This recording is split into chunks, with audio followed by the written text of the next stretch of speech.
Hola a todos. En el podcast de hoy vamos a continuar con nuestra serie sobre temas relacionados con la historia del pueblo judío, literatura, religión y temas variados. Vamos a conversar acerca de los macabeos, también llamados hasmoneos, y sobre figuras importantes como la figura de Matatías o Matitiao ben Yohanan, Yehudá Macabí o Judas Macabeo, y vamos a hablar en más detalle sobre quizás algunos aspectos que normalmente no se cuentan o no se conocen por la mayoría del pueblo judío y por aquellos interesados de manera general sobre este tema.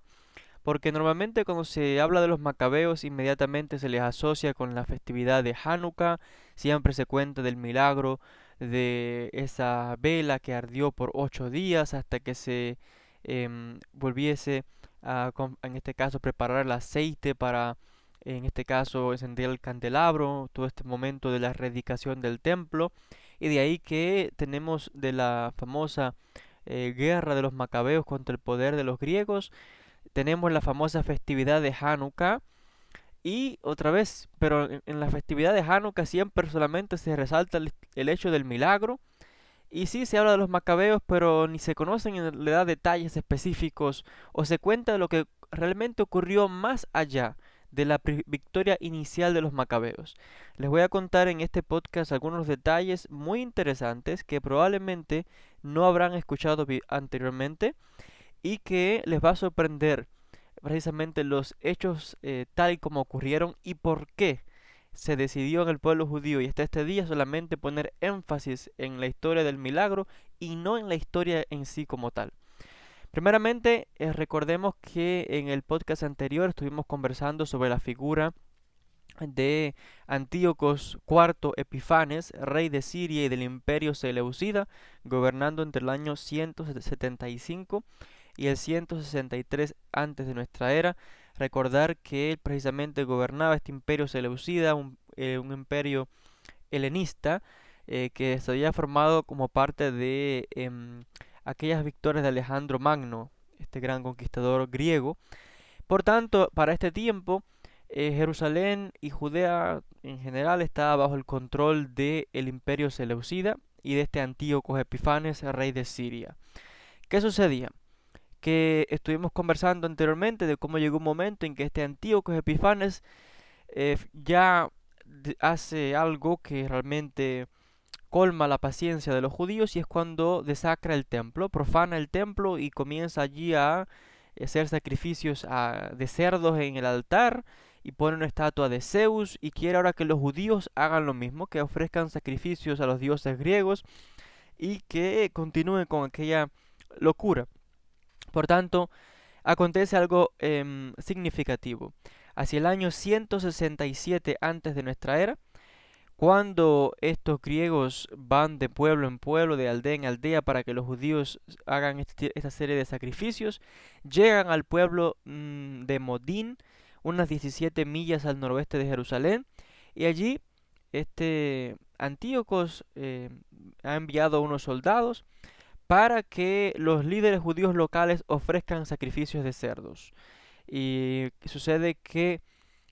uno de estos oficiales insistía en que el anciano, un sacerdote que había allí llamado Matatías o Matitiao en hebreo, insistía en que este sacerdote hiciera sacrificios de cerdos a Zeus. Pero Matatías se negaba. Y aconteció que cuando Matatías se negó, estaba toda una multitud reunida, perdón, estaban ellos reunidos allí, y hubo un judío que dio un paso al frente y se ofreció para él hacer el sacrificio entonces. ¿Qué aconteció? Que cuando Matatías vio que este judío había obedecido esta orden del rey Antíoco IV, desobedeciendo así la ley del pueblo de Israel y deslealtad a su Dios,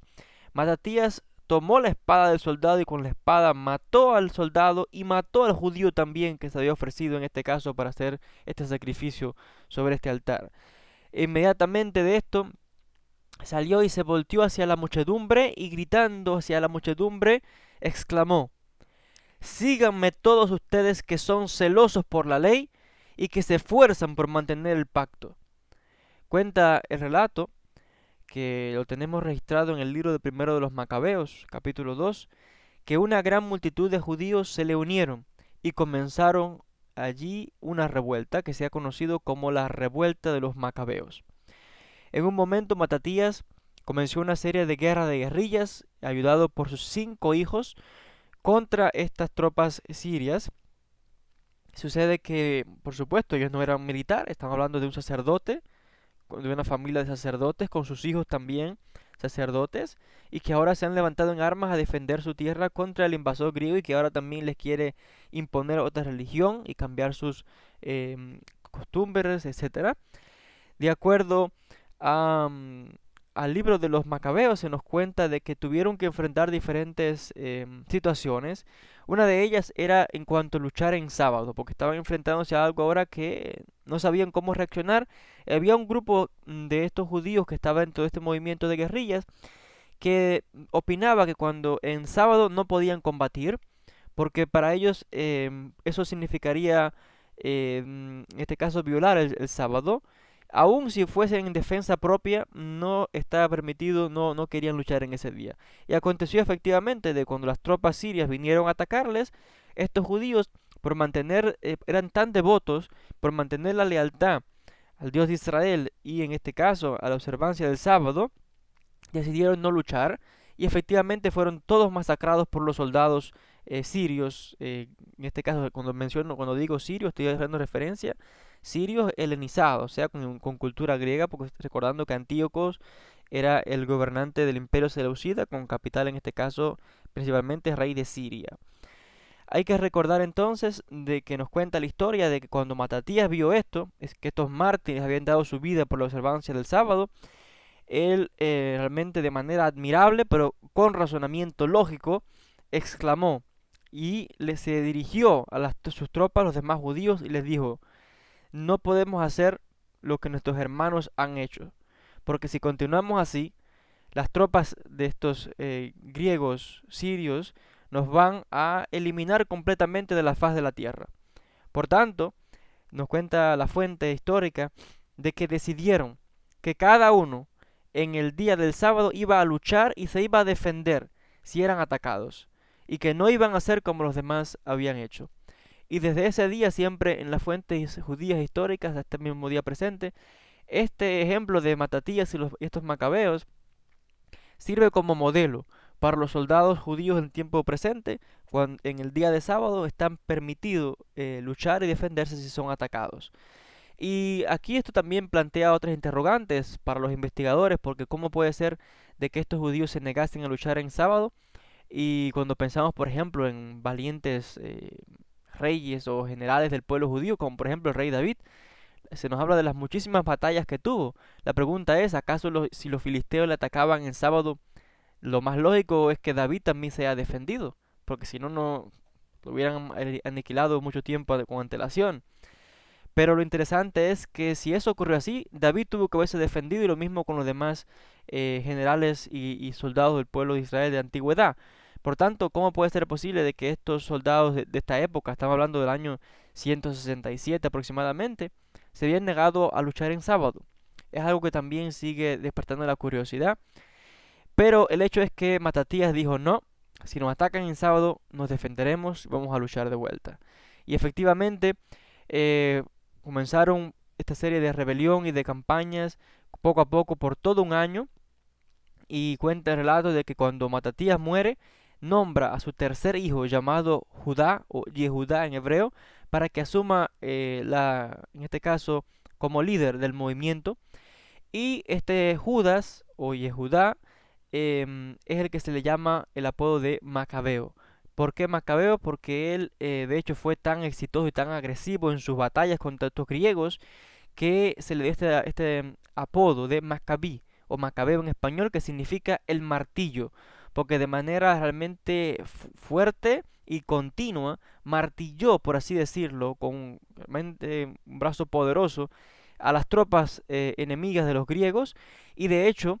luego de 2 años de continuar esta guerrilla contra Antíoco IV y los seleucidas, los sirios tuvieron que negociar la paz con los judíos y de hecho le dieron el control de Jerusalén a los judíos y en retorno los judíos aceptaron que estos sirios se quedaran con la fortaleza o con la ciudad de Aco o Acro, como se le llama. De hecho, se nos sigue narrando el incidente de que fue precisamente una gran victoria y es cuando viene todo el relato que conocemos luego de cómo entran en Jerusalén y cuando las tropas llegan al templo se percatan que está ciertas partes en ruinas,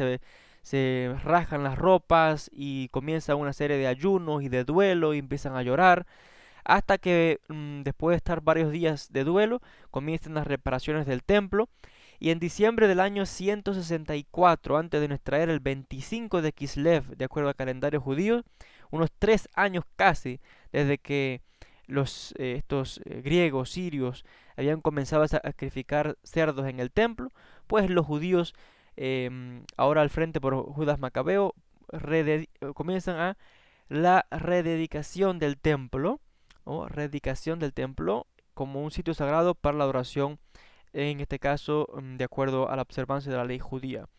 Y tenemos que por los siguientes 8 días, multitud de judíos se comienza a congregarse en el templo y vienen para ofrecer, en este caso, sacrificios a su Dios. Y realmente tenemos aquí entonces la famosa historia, ¿verdad? De esta lámpara de aceite que arde por 8 días. Y de aquí la festividad de Hanukkah, que conmemora estos 8 días en cuanto el templo fue rededicado. Y aquí normalmente casi siempre se culmina, ¿no? Lo que siempre se cuenta de la festividad de Hanukkah, pero no se cuenta más allá o no se conoce mucho en detalle lo que sucede. Y estos son los detalles que vamos a aportar ahora, que van a ser sorprendentes para todos ustedes que quizás no conozcan. La historia no acaba aquí. El hecho es que, distraídos por esta victoria de los macabeos, algunos judíos locales que se habían helenizado, o sea, adoptado la cultura griega, se habían unido a las tropas sirias y continuaron, en este caso, amenazando a los demás judíos que se habían mantenido leales a la observancia y al pueblo. Y tenemos que para el año 160 las tropas sirias habían regresado en masas. ¿Y qué ocurre? Que cuando regresan efectivamente en una serie de batallas, pues matan a Judas Macabeo y derrotan a los judíos. Y entonces vamos a tener de que vuelvan a retomar el control. 2 años más tarde, el hermano de Judas, llamado Jonatán,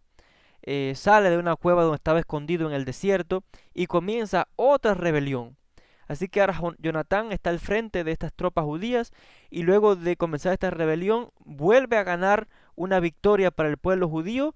y logra que el pueblo judío tenga otra vez control y autonomía. Lamentablemente, la historia nos dice que los sirios vuelven a regresar y vuelven a derrotar a los judíos y en este caso asesinan a Jonatán. Luego de Jonatán se levanta su hermano llamado Simón o Shimon en hebreo, y este Shimon dice el relato de que ahora estaba al frente de las tropas judías y en el año 142 finalmente los macabeos lograron una victoria definitiva y los judíos lograron en este caso la independencia por ese año. Y tenemos un registro en el libro de primero de los Macabeos capítulo 13 donde se dice, y cito: y el pueblo de Israel comenzó a escribir todos los contratos que se han puesto de acuerdo en el primer año de Simón, el gran sacerdote, general y líder de los judíos. Así que tenemos que finalmente fue Shimon el que volvió a liberar a sus hermanos y a tomar en este caso la directriz al frente del movimiento o al frente del pueblo judío, como ya menciono otra vez, como sumo sacerdote, general y líder del pueblo. O sea, tenía una posición no solamente sacerdotal, sino también militar y, si le podíamos llamar, una especie de rey, porque era el frente, el líder de todos los judíos. Y lamentablemente no concluye la historia aquí porque los macabeos, que en un momento tuvieron por supuesto, un comienzo noble, lamentablemente se habían acostumbrado tanto a este tipo de batallas que parecían imparables contra cualquiera que estuviera en desacuerdo con ellos y sabemos que más tarde los que van a continuar en esta línea, por ejemplo, un tal Simón, que era nieto, un tal Alejandro, el nieto de Simón, el que había finalmente logrado la victoria definitiva para los judíos, este tal Alejandro Yanai, ya el nombre nos está diciendo Alejandro, un nombre helenizado, pero también popular dentro del pueblo judío en aquella época, por otras razones que quizás luego podremos contar. Este rey Alejandro de la línea de los Macabeos, nieto de Simón, dice el relato de que con mano dura ejecutó a 800 de sus oponentes, 800 fariseos, 800 maestros del pueblo, después de que les había obligado a ellos a observar cómo él asesinaba a sus mujeres y niños. Así que dice el texto de que mientras esta matanza continuaba, este Alejandro Yanai tenía una fiesta o estaba celebrando una fiesta a estilo griego, donde bebían y celebraban. Y realmente es una tragedia porque estamos hablando de que ya el nieto de este Simón que había logrado la victoria para los judíos, con mano dura estaba oprimiendo al pueblo también y helenizado, porque ya menciono las festividades que estaba celebrando. Fue algo también terrible, y lo que nos está demostrando aquí es que cuando los macabeos retoman el control de Judea, son ellos los que están gobernando ahora. Y hay una historia interesante que nos dice de que los macabeos, recordemos que vienen de una familia de sacerdotes. Y dice la historia de que cuando finalmente logran la victoria, se acercan los demás sacerdotes del templo y dicen, bueno, ahora hemos de buscar al descendiente de la tribu de David para que esté al frente del pueblo, o sea, el famoso Mesías, ¿no? Que tendría ahora que guiar al pueblo. Y los macabeos no son de la tribu de Judá, son de la tribu de Leví. Por tanto, cuando los demás maestros del pueblo proponen esto a los macabeos no quieren dejar el poder porque ellos afirman de que han luchado muy duro y muy fuerte para liberar a Judea. Por tanto, ahora se niegan a entregar el poder. ¿Y qué ocurre? Que también masacran a unos cuantos sacerdotes del templo, y los restantes de los sacerdotes que estaban oficiando en Jerusalén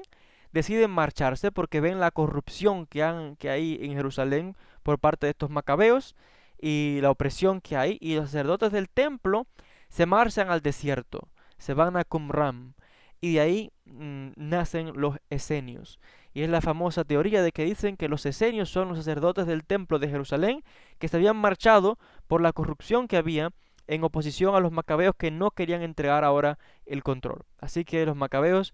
dijeron, aquí no va a venir ningún descendiente de David, nadie de ninguna tribu de Judá, ningún Mesías, los que estamos al frente somos nosotros. Echamos a los sacerdotes del templo, no importa, ponemos sacerdotes de nuestra propia familia, porque recordemos que los macabeos también son sacerdotes. Y así que cambiaron a los sacerdotes que habían echado y a los que habían aniquilado por sacerdotes de su propia familia. Y estos fueron los que oficiaban y son los sacerdotes que vamos a encontrar ya para el siglo I, cuando tenemos todos los famosos incidentes de la historia, en este caso de la opresión romana y la aparición de diferentes mesías dentro del pueblo judío, entre ellos Jesús de Nazaret o Yeshua, como le quieran llamar. Es interesante que los sacerdotes que había en aquella época venían de la línea, en este caso, de los macabeos, y también es interesante que son los que más tarde van a componer fuertemente. Sus descendientes son los famosos saduceos también, aunque ya menciono de que ellos van a gobernar como conocidos como la dinastía de los Hasmoneos, porque así es como Flavio Josefo, el historiador judío, les llama.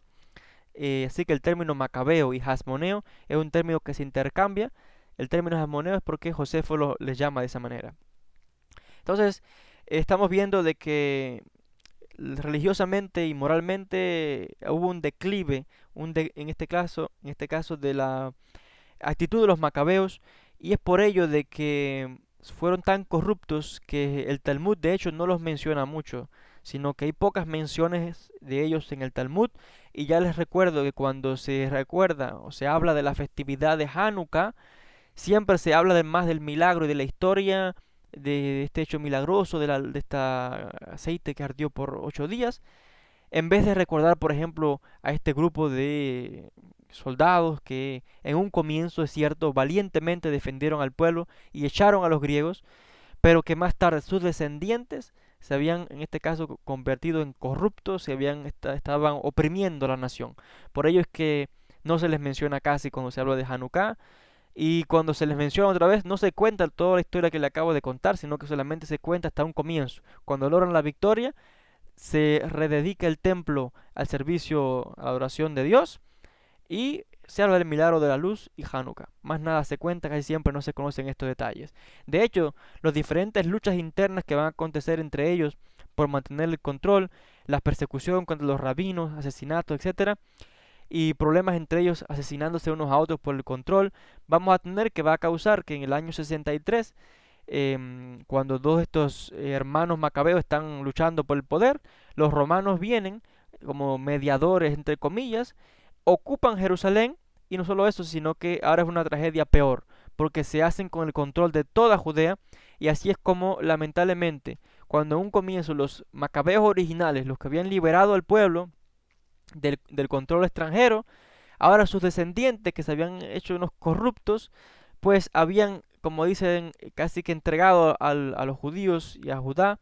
a una nación también extranjera, en este caso, y pagana como era Roma, y tenemos que eh, fue lamentable porque los macabeos se convirtieron en la serie en los judíos por los que su antepasado, Matatías, había matado a otro judío, aquel judío por traidor, pues los macabeos ahora se habían convertido también en esta manera tan corrupta. Y fue lamentable hasta que, me menciono, Roma cae, perdón, Jerusalén cae bajo el control de Roma, cuando en este caso el Imperio Romano toma control en el año 63. En un próximo podcast vamos a continuar con esta serie de historias relacionadas con esta época que viene ahora luego de que se rededica el templo, y ya en este caso Judea bajo el control de los romanos. Vamos a ir contando más detalles relacionados otra vez tanto con la historia, la religión, la literatura del pueblo judío. Gracias a todos por la atención y hasta un próximo podcast.